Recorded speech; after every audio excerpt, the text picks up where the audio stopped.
Greetings, viewers. As you may remember, our topic at the moment is Bible heroes. Last week, we just finished up looking at the inspiring life of Queen Esther. Esther turned out to be a 6-part series, and if you would like to re-watch any of that material, with your parents' permission of course, feel free to check that out on YouTube. Just simply Google The Wise Bible Guy to find the channel. This week, we're taking a look at a new Bible hero, whose name is Gideon. Let's take a closer look. Gideon, like Esther, was an Israelite, but he lived around 3,000 years ago, about 700 years before Esther came on the scene. An interesting primary source outside of the Bible that you may be interested in is a piece of pottery, which had Gideon's nickname, which is quite a unique nickname, Cherubal, inscribed on it. Archaeologists found it in southern Israel and dated it to about 3,000 years old, same time as Gideon, so interesting one if you're into that side of things.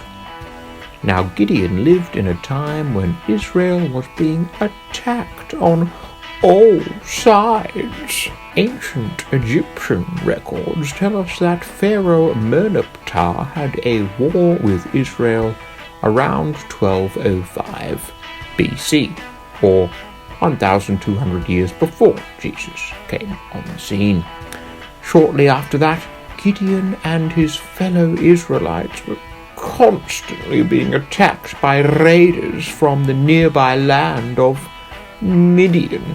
Those pesky Midianites. Now, they were terribly mean people, these Midianite folks.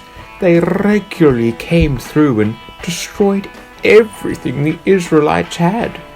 It was so bad that many Israelites hid in caves in the mountains.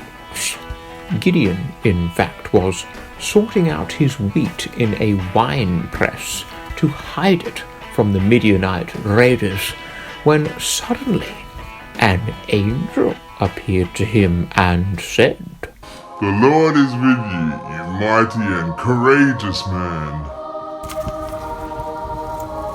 Excuse me? Yes, you mighty man. How can you say the Lord is with us when we are constantly in trouble and being attacked by the Midianites? We are all the miracles of God that I've heard about when God brought us out of Egypt all those years ago. I'm not mighty or courageous, and God has left us all alone. Gideon, my lad, God has chosen you to save Israel from the hand of the Midianites. He has chosen you. How can I save Israel? My family is the least important family, and I'm the weakest and most unimportant person in my family. Do not be afraid, Gideon. God will be with you, and surely this will come to pass. I think I believe. I'm scared, but I'll go.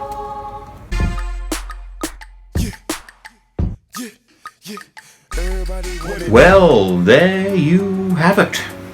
Gideon, the seemingly unimportant, humble man, is called by God to save Israel from the oppression of the Midianites.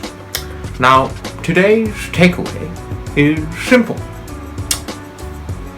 Have you responded to God's call on your life? And what has God asked you to do?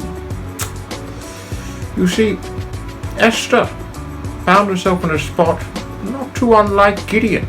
She was a pretty humble sort of person. She was trying to do her best to follow God in a difficult time.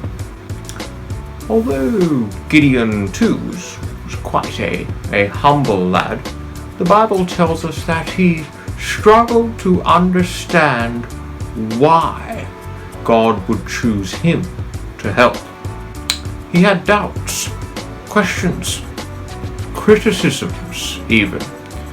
He asked God why Israel had found themselves in such terrible times, and basically had a good old whinge question God for at least a little bit.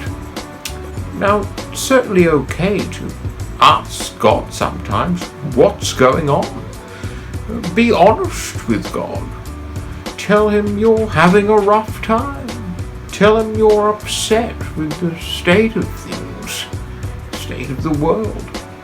And then proceed to seek his will on the matter, and what he wants you to do about it. What I admire about Gideon, though, is even though he had his doubts, he had his questions, he ultimately trusted God and was obedient to his call. In the end, he said, yep, I'll do it. I'm a little scared, but I will go in your strength. You see, the call that God has on our lives is to respond, and in particular, to respond to Jesus and what he did in sending Jesus to die on the cross for the wrong things we've done. You see, we must acknowledge that we've done the wrong thing and want to change, want to follow God. I wasn't always a Christian. You see, before I repented and started to follow God, I was the head of a crime syndicate that smuggled silky white beards across the country. But I realized that was wrong. I needed to change the direction of my life and follow Jesus, ask him to forgive me, and follow in the Lord's ways. So again, today's takeaway. What is God's call on our lives? Well, it is to respond to what Jesus has done on the cross for us, ask for his forgiveness, and follow him with our life.